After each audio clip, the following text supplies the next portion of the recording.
అన్న నిన్న బండి సంజయ్ గారి వ్యాఖ్యలు అంటే గద్దర్ గారి ఇష్యూ గాని, పద్మ అవార్డ్స్ కి సంబంధించి కావచ్చు, ఒక విలేకరు అడిగిన ప్రశ్నకి ఆయన రియాక్షన్ అనేది అంటే మనం అందరం కూడా ఒక దేవుడిలా గౌరవించుకునే వ్యక్తి మీద ఆ రకమైన దూషించడం అనేది ఎట్లా చూడొచ్చు? అలాగే ఈ పద్మ అవార్డ్స్ మీద మీ అభిప్రాయం?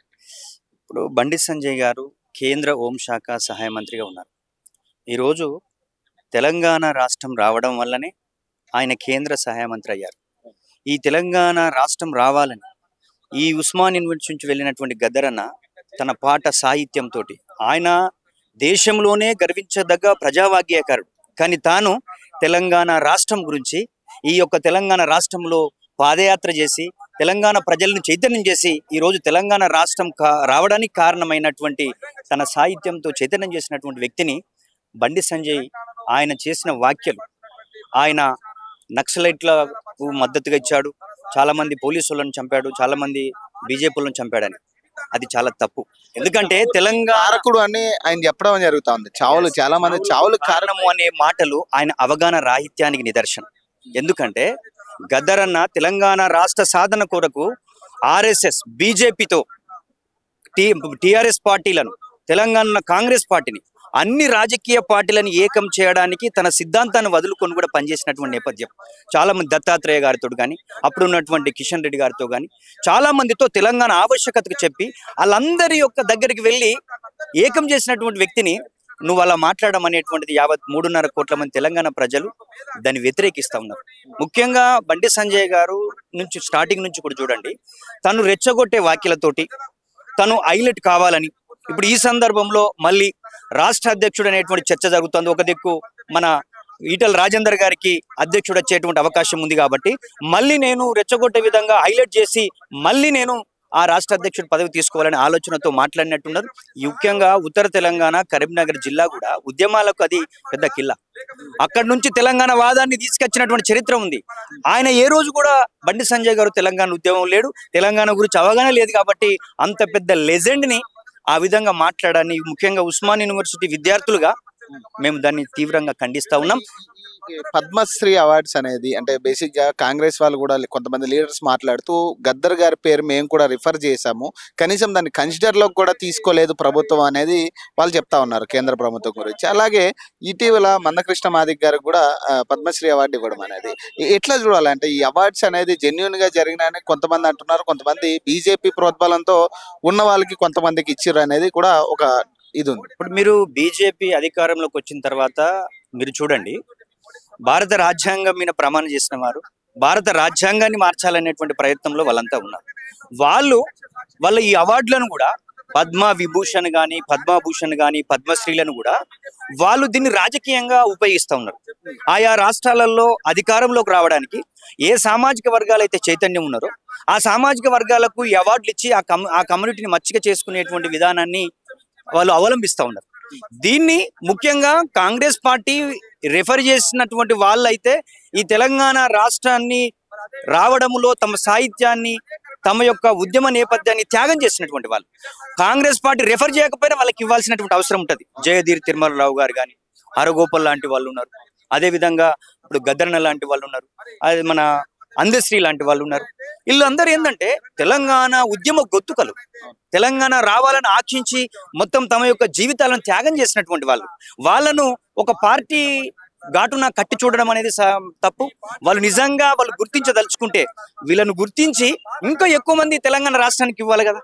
ఈ తెలంగాణ రాష్ట్రాన్ని అభివృద్ధి చేయాల్సినటువంటి బాధ్యత ఈ ప్రాంతం నుంచి వచ్చినటువంటి కేంద్ర మంత్రులు కిషన్ రెడ్డి గారికి కానీ, అదేవిధంగా బండి సంజయ్ గారికి ఉంది.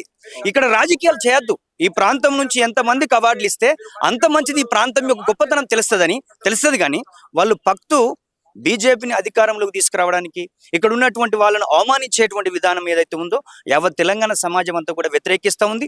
ఈ అవార్డులు అనేటువంటి ప్రభుత్వానికి అనుకూలంగా ఉన్నటువంటి వాళ్ళకి ఇచ్చేటువంటి పరిస్థితి ఉంది.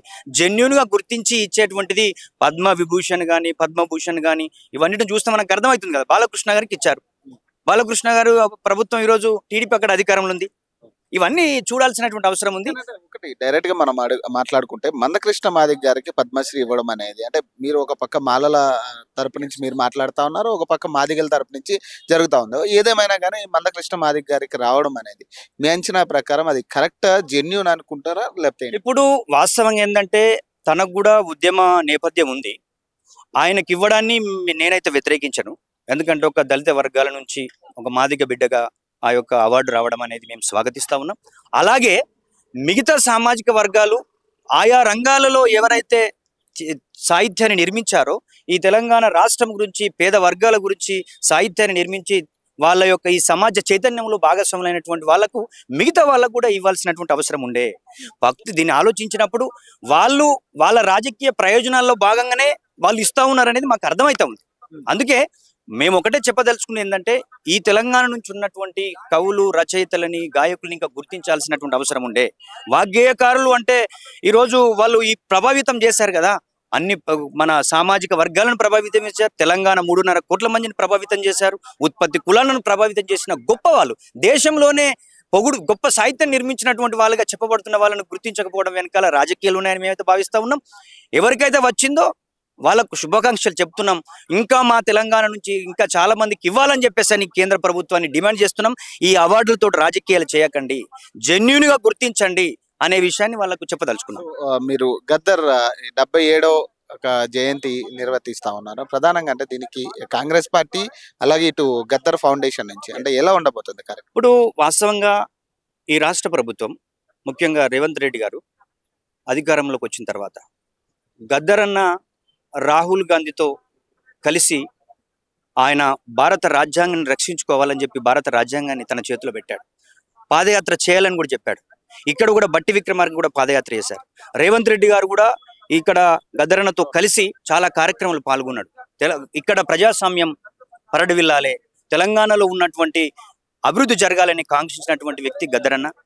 గద్దరన్న చనిపోయినప్పుడు కూడా రేవంత్ రెడ్డి గారు లాల్ బహదూర్ స్టేడియంకి ఆయన యొక్క పార్థివ శవాన్ని తీసుకురావడంలో కానీ, నంది అవార్డుల ప్లేస్లో గద్దర్ అవార్డును తీసుకురావడం కానీ యావత్ 3.5 కోట్ల మంది ప్రజలు హర్షించారు. ఈరోజు మళ్ళీ అదే ప్రభుత్వం గద్దర్ జయంతి చేయడం కూడా శుభ పరిణామంగా భావిస్తా ఉన్నాం. అందులో భాగంగానే గద్దర్ ఫౌండేషన్ ప్రభుత్వం కలిసి ఈ నెల 31వ తారీఖున రవీంద్ర భారతులు చేస్తా ఉన్నారు. అందుకే ఇక్కడ చదువుకున్న విద్యార్థి వారు గద్దరన్న. ఇక్కడ నుంచే తన ఉద్యమ ప్రస్థానం మొదలైంది. ఇక్కడ నుంచే తన సాహిత్యం ఆపుర రిక్షోడ నుంచి మొదలై ఈరోజు ఆయన చనిపోతున్న క్రమంలో కూడా ఒక పాట రాశాడు. అంటే ఆయన ప్రతి విషయాన్ని సృష్టించిండు. ఉత్పత్తి కులాల గురించి రాసిండు, తల్లి గురించి రాసిండు, చెల్లె గురించి రాసిండు. ఆయన సాహిత్యం అజరామం. ఆయన యొక్క గొప్పతనం ఈ మొత్తం యావత్ తెలంగాణగా దేశవ్యాప్తంగా తెలుసు. ఈ రోజు 31వ తారీఖు జరుగుతూ ఉంది. అందుకే ఇక్కడున్న ప్రొఫెసర్లు, ఇక్కడున్న స్కాలర్స్, ఇక్కడున్న విద్యార్థి సంఘాలు, ఇక్కడున్న నాన్ టీచింగ్ అందరూ కూడా దాన్ని విజయం చేయడానికి సిద్ధంగా ఉన్నారు. అందులో భాగం ఈరోజు పోస్టర్ రిలీజ్ చేయడం జరిగింది. ప్రజాయుద్ధ నౌక గద్దర్ని విమర్శ చేయడం అంటే సూర్యుని మీద ఉమ్మేసినట్టే. వాళ్ళకు చరిత్ర లేని వాళ్ళు, చరిత్ర తెలియని వాళ్ళు, ప్రజల యొక్క సమస్యలు తెలియని వాళ్ళు దాన్ని భావోద్వేగాలకు రెచ్చగొట్టే మాటలు తప్ప దాంట్లో ఏమి లేదని చెప్పేసి మేము గుర్తు చేస్తూ ఈ 31తో జరిగేటువంటి దాన్ని విజయవంతం చేయాలని చెప్పి విజ్ఞప్తి చేస్తాం. Thank you.